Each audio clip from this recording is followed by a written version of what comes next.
quiero que analicemos dos fuentes para responder esa pregunta por los cuatro poderes. Y esas dos fuentes tienen que ver con las dos autobiografías de los dos personajes más importantes en la vida política colombiana. Álvaro Uribe, porque fue presidente 2 veces, porque montó a Santos la primera vez, porque gracias al cambio que hubo en la Constitución favoreció que Santos se reeligiera, así era perdido con Zuluaga, y porque montó a Iván Duque, y por poco monta a Rodolfo Hernández. Entonces, indudablemente, cuando hablamos del Poder Ejecutivo, que es el que quiero que analicemos en esta primera parte de la clase, en relación con los otros poderes, es indudable que Álvaro Uribe Vélez nos devolvió a dos fenómenos, al caudillismo y al presidencialismo. Porque hay dos formas básicas de analizar el caudillismo y el presidencialismo. ¿Cuánto dura la persona en el poder? Uribe duró 8 años, pero gobernó también en cuerpo ajeno, al menos con Iván Duque, porque supuestamente Santos lo traicionó. De no ser porque Santos lo traiciona, pues hubiese gobernado más tiempo en cuerpo ajeno. Y Gustavo Petro, que también ha sido el personaje más importante al lado de Uribe de este siglo en la política colombiana, porque Gustavo Petro es el resumen del conflicto armado colombiano. Fue guerrillero. De entrada, uno ahí a través de Petro puede estudiar la historia del M-19. Fue congresista, es decir, el poder legislativo. Y desde el poder legislativo metió a la cárcel a parapolíticos que eran de la bancada de Uribe, o del partido de Uribe, o de la familia de Uribe. Su familia fue exiliada en Francia y en Canadá, y todavía los hijos de Petro están por fuera del país, menos el hijo mayor, aunque el hijo mayor se mantenía en Barranquilla, pero también sale mucho del país. El hijo mayor es el que está en problemas, y la hija menor porque es menor de edad. Y Petro denunció el carrusel de la contratación, que lo había cometido gente de su mismo partido, que en ese momento era el Polo Democrático Alternativo. Y Petro también denunció los falsos positivos. Entonces estamos hablando de un personaje que fue guerrillero, pero que ha metido a la cárcel a personas muy cercanas al otro hombre más poderoso del país. Entonces, cuando analizamos a estos personajes, nos damos cuenta que Petro realmente no tiene Congreso, porque el partido de Petro se llama Colombia Humana, y Colombia Humana no es la mayoría en el Congreso, ni siquiera el pacto histórico, que en el pacto histórico hay gente del partido de la U, del Partido Conservador, del Partido Liberal, del Partido Verde, del Partido de la Unión Patriótica y de varios partidos alternativos más. Ni siquiera el pacto histórico es mayoría. De entrada, Petro, como poder ejecutivo, tiene un gran problema, que no tiene mayorías. Segundo problema que tiene Petro respecto a Uribe: Petro no es dueño de un gran medio de comunicación. O sea, ¿qué es un gran medio de comunicación?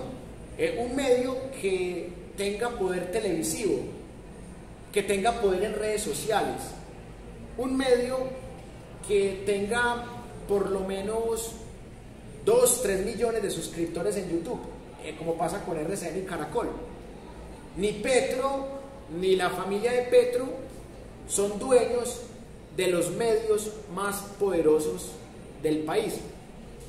Pero Petro Petro tiene una ventaja que Uribe no tiene, que Petro tiene influencers que son más poderosos que los influencers de Uribe. Por ejemplo, Levi Rincón es un influencer poderoso.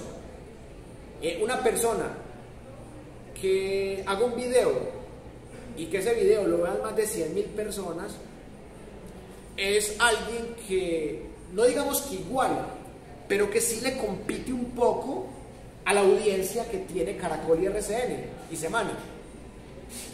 Beto Coral, un influencer que es abogado, que tiene un lío jurídico con Uribe en Estados Unidos.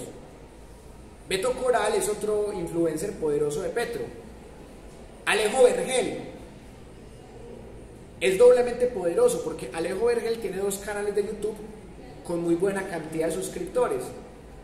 Entonces, el cuarto poder de Petro está en influencers. Pero el colombiano promedio no tiene un internet poderoso. Es decir, el colombiano promedio puede que tenga daticos para WhatsApp, para cadenas de WhatsApp. Pero si usted va a las veredas, a las periferias de Colombia, el campesino, el adulto mayor de las periferias difícilmente tiene acceso a Wi-Fi.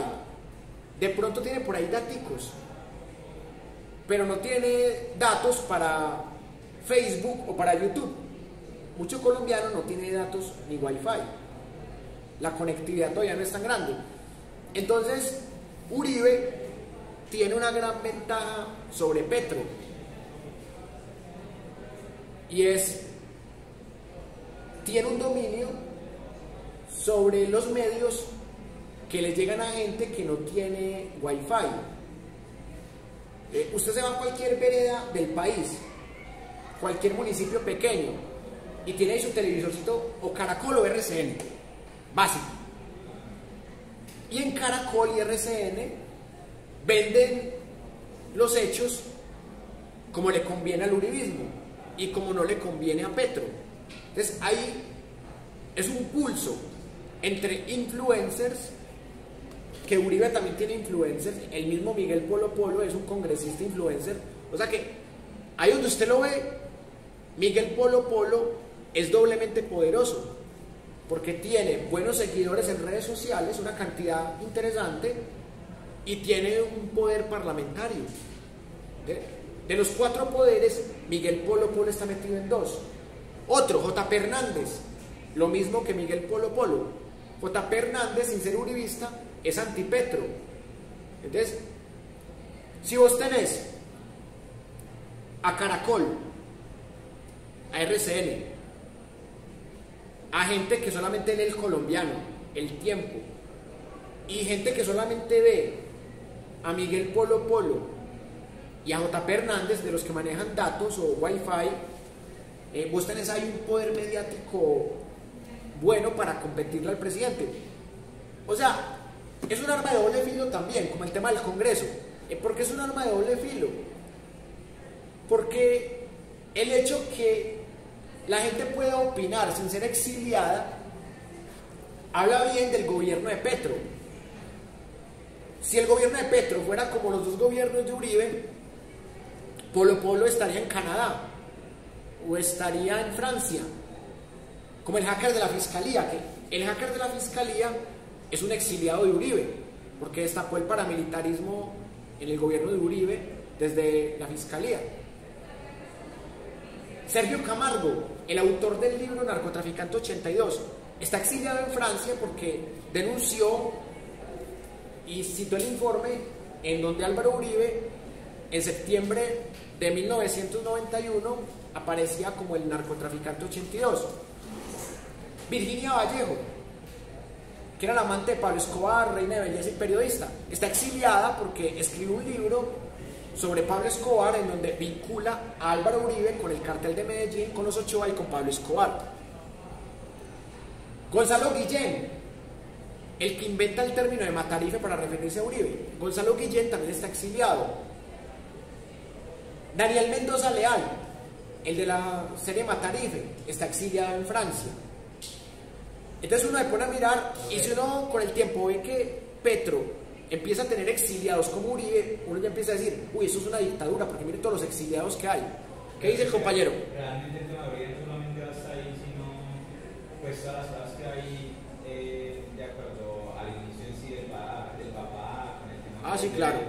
de los aeropuertos y la vía libre para que los narcos de Medellín tuvieran todo el poder sobre los habitantes de Medellín. Entonces, pues yo creo que más allá del exilio es el tema de que las plazas no hayan contundentes. Bueno, en ese tema yo tengo una interpretación bastante impopular, porque yo Uribe no lo juzgo por una razón de ese pasado del cartel de Medellín, porque, o sea, póngase en los zapatos de Uribe. A ver, usted es hijo de un señor de Salgar, que era clase media, que estaba en la ruina, y que empieza a hacer negocios con narcotraficantes en los 70s, con los Ochoa, con Pablo Escobar, con Leder, con Gonzalo Rodríguez Gachales, el mexicano. Y tu papá se enriquece con el narcotráfico. Y aparte de que tu papá se enriquece con el narcotráfico, es un hacendado muy poderoso que en sus helicópteros transporta a los narcotraficantes, y tiene un amigo presidente que es Julio César Turbay Ayala, el mismo que era famoso por decir que hay que robar en sus justas proporciones, es decir, hay que robar pero no tanto. El mismo del estatuto terrorista, con el que exiliaron al escritor castrochavista Gabriel García Márquez, que aquí tratan de sacar pecho por su Nobel de Literatura cuando lo ganó en México, cuando estaba exiliado en México, y eso no lo dicen. Entonces, Uribe está condicionado desde niño, porque su padre es amigo de narcotraficantes. Su padre se enriqueció con el narcotráfico. Estamos hablando de Alberto Uribe Sierra, que por ahí le dicen Alberto Uribe Motosierra, no sé por qué, pero Alberto Uribe Sierra es narcotraficante y lo matan narcotraficantes. Le echa la culpa a las FARC, pero los que matan a Alberto Uribe Sierra, en la otra hipótesis más fuerte, es que fue por un ajuste de cuentas, no fue por un intento de secuestro. Entonces, usted nace en medio de una familia poderosa, pero que luego se viene a menos y luego se viene a más con el narcotráfico, porque la madre de Uribe fue concejal de Medellín y votó en el 57 gracias a lo que se logró en el gobierno de Rojas Pinilla con María Eugenia Rojas, el voto femenino. La madre de Uribe era poderosa. Imagínense en una época tan machista ser concejal. Era poderosa. El padre se enriquece con narcotraficantes y por eso transporta narcotraficantes. ¿Y qué pasa? Que a Uribe, el presidente mueve sus influencias, Julio César Turbay Ayala, y lo nombran director de la Aeronáutica Civil. Y al que ocupaba el puesto no lo pueden contactar para que le diga a Uribe, hey, tú vas a reemplazar, haz esto, porque está muerto. Imagínense, este tipo llega en una edad bastante joven a reemplazar a un chulo que lo mató el cartel de Medellín. Exacto, también la muerte tiene que ver algo con la... pues... Sí, claro. Por eso. A Senior no lo mataron porque le cayó mal a alguien. A Senior lo mataron porque no le quiso hacer caso al cartel de Medellín. O sea, Uribe tenía que hacerle caso al cartel de Medellín. Primero, porque lo mataban. Segundo, porque mataban a su padre. Tercero, porque ganaba buen dinero. Entonces, o sea, que Uribe haya hecho parte del cartel de Medellín, hasta ahí no lo juzgo, porque ese fue el contexto que a él le tocó desde su padre, su hermano Santiago Uribe Vélez, fundador del grupo paramilitar de los 12 Apóstoles. Entonces, Uribe ha tenido una familia de delincuentes, entonces era normal que él saliera delincuente. ¿Qué le critico yo a Uribe? Que el tipo llega y empieza a sacar unas leyes nefastas como congresista. La ley 100, la ley que tiene jodida la salud, que tiene jodida las pensiones, que le entregó la salud, las pensiones a los privados. Luego lo eligen como gobernador de Antioquia y empieza a patrocinar a grupos paramilitares. Las llamadas Convivir, creadas por César Gaviria por decreto, terminan siendo paramilitares que matan familias completas, que matan bebés. Y un defensor de derechos humanos, abogado, Jesús María Valle, recoge todo el expediente que vincula a Uribe con el paramilitarismo y el narcotráfico y lo matan. Porque Jesús María Valle tenía todas las pruebas de la participación intelectual de Uribe en las masacres del Aro y la Granja, en Ituango. Matan a Jesús María Valle. Ya han matado a 15 testigos en procesos penales claves en contra de la familia Uribe Vélez. 15. Y 9 que han sido contra Uribe. Entonces, por otro lado está Petro. ¿Cuántos testigos han matado por procesos contra Petro? Ninguno. ¿Cuántos falsos positivos hay en el gobierno de Petro? No se sabe. Por ahora no hay denuncias de eso. ¿Cuántos familiares hay de Petro vinculados con los carteles de la droga? El único que estaba siendo investigado es el hijo. Entre otras cosas, un hijo que nació cuando Petro estaba en la cárcel por porte ilegal de armas. Y un hijo que fue extramatrimonial porque él nunca estuvo casado con la señora Burgos. Entonces, ¿qué hicieron los medios tradicionales? Aprovechar el escándalo de Nicolás Petro Burgos para tratar de igualarlo con los escándalos de Uribe. Pero son escándalos totalmente distintos. Por ejemplo, Uribe tiene más de 400 investigaciones, normal. Ha sido un tipo público hace más de 43 años, normal que tenga acusaciones. ¿Cuál es el problema? Que tiene 15 testigos asesinados, solo por temas familiares. Y él como individuo tiene 9. Entonces, que hayan matado a 9 testigos con nombre y apellido identificados, eso es delicadísimo. Entonces, ¿cómo vamos a igualar lo de Uribe con lo de Petro? Son dos cosas muy diferentes. Petro dejó las armas hace 33 años. Y desde que dejó las armas, a Petro han tratado de encontrarle escándalos, que porque un tipo le prestó dinero en efectivo, lo cual no es un delito. Porque el hermano de Petro trabaja temas de paz, fue exiliado también, regresó porque no le tenía miedo al exilio. Y el tipo hace una entrevista a unos sujetos que el mismo Petro metió en la cárcel, que son los de la carrusel de la contratación, y se inventan, dice que el pacto de la picota. O sea, se inventaron que el hermano de Petro estaba consiguiendo votos en la cárcel a cambio de rebaja de penas. De ahí nace el debate por el perdón social. Entonces, la prensa, la revista Semana particularmente, se inventan cosas que no existen, que no están comprobadas. Pero la revista Semana es la más leída en Colombia, más que El Tiempo, más que RCN. En este momento, el medio de comunicación más poderoso es la revista Semana. Entonces, Petro le ha dado entrevistas a la revista Semana, lo han tergiversado.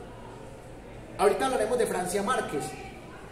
Francia Márquez le da una entrevista a Vicky Dávila de la revista Semana y también la tergiversan. Ahorita vamos a explicar cómo la tergiversan. Pero todo hace parte de una campaña del régimen. Y aquí vuelvo a lo que hablamos al inicio de la clase. Una cosa es el gobierno y otra muy diferente es el régimen. El que dijo eso fue el conservador Álvaro Gómez Hurtado, hijo de Laureano Gómez Castro. El gobierno cambia cada 4 años. El régimen puede que se demore para cambiar 20 o 30 años. Tenemos un gobierno de Petro, elegido por 11 millones y pico de personas, válido. Pero la pregunta que quiero que nos hagamos antes de hablar del tema de Francia Márquez es: ¿realmente tenemos un régimen de Petro? El régimen se construye con los 4 poderes. Entonces, ¿Gustavo Petro tiene los medios de comunicación más poderosos? No. La revista Semana no está con Petro. RCN no está con Petro. Caracol no está con Petro. El Tiempo no está con Petro. Y si hablamos de los medios regionales, El Colombiano no está con Petro. El medio más poderoso en la prensa local es El Colombiano. Teleantioquia no está con Petro. Influencers. Hay influencers poderosos que están con Petro, como Beto Coral, como Levi Rincón, como Lalis y como Alejo Vergel. Pero igualmente hay influencers muy poderosos que están en contra de Petro. Miguel Polo Polo, J.P. Hernández, son poderosísimos, están en contra de Petro. Entonces, el régimen de Petro no domina los medios masivos de comunicación, domina un pedacito, que serían, por ejemplo, los 933.000 suscriptores de Matarife. Esos podrían ser parte del régimen comunicativo de Petro, pero tiene más suscriptores Caracol, RCN y Semana y El Tiempo que cualquiera de los influencers que defienden a Petro. El Petro tiene el Congreso, tiene un pedacito del Congreso, tiene un pedacito totalmente dominado, que ese pedacito se llama Colombia Humana. Tiene otro pedacito que lo domina en unos temas y en otros no, que es el Pacto Histórico. Y tiene otro gran pedazo que no lo domina, que es la otra mitad, que es el Centro Democrático, Cambio Radical, sectores del conservador, del liberal, de la U, que Petro no domina, sectores del Partido Verde que Petro no domina. Entonces, si nos podemos mirar las Cortes, ¿Petro domina las Cortes? No. ¿Petro domina la Fiscalía? No. La Fiscalía es uribista, la montó el gobierno uribista de Iván Duque Márquez. Barbosa es uribista, el fiscal es uribista. Entonces, eso es bueno por un lado y es malo por el otro. O sea, es bueno porque Petro no tiene cómo montar una dictadura, porque no tiene cómo concentrar los 4 poderes y montar un régimen con los 4 poderes.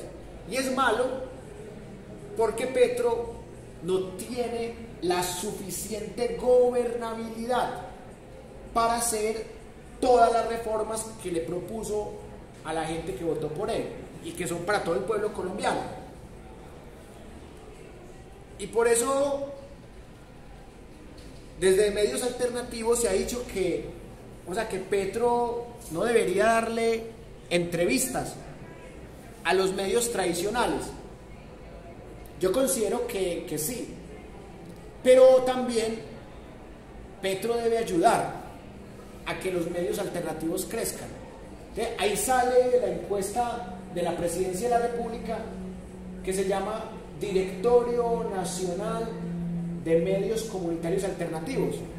Entonces, desde ahí el gobierno de Petro va a fortalecer a los medios comunitarios alternativos para hacerle contrapeso a las mentiras de la revista Semana. En la segunda parte de la clase vamos a hacer un trabajo de campo y vamos a analizar con lupa los medios de comunicación más importantes del país, tanto los que están en contra de Petro como los que están a favor de Petro. Y ahí ustedes van a notar todas las estrategias que hay. Y porque en ese pulso, yo diría que en un 60, un 70% de las veces sale perdiendo Petro. Con Uribe no pasaba eso. Uribe tenía mayorías totales en el Congreso. No era un pedacito como Colombia Humana o un pedacito más grande como el Pacto Histórico. Uribe tenía el 60, el 70% del Congreso. Entonces, Uribe tenía mayorías en el Congreso. Cualquier cosa que Uribe proponía, el Congreso se la aprobaba. Salvatore Mancuso, el líder paramilitar, habló tranquilamente en el Congreso, como invitado de honor.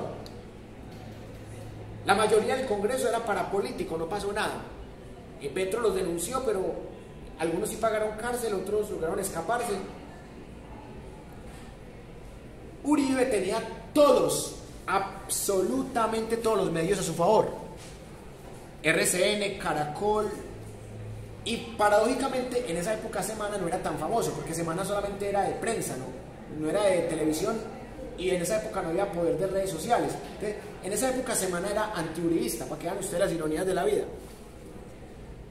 Uribe tuvo un gran problema para concretar su dictadura, que Uribe no tuvo control total de las cortes, y por eso la corte en el 2010 evita su segunda reelección, que ya se hubiera sido la dictadura total. De Uribe le faltó controlar el poder judicial, pero el legislativo lo tenía controlado, el ejecutivo obviamente, y el informativo o el desinformativo lo tenía totalmente controlado.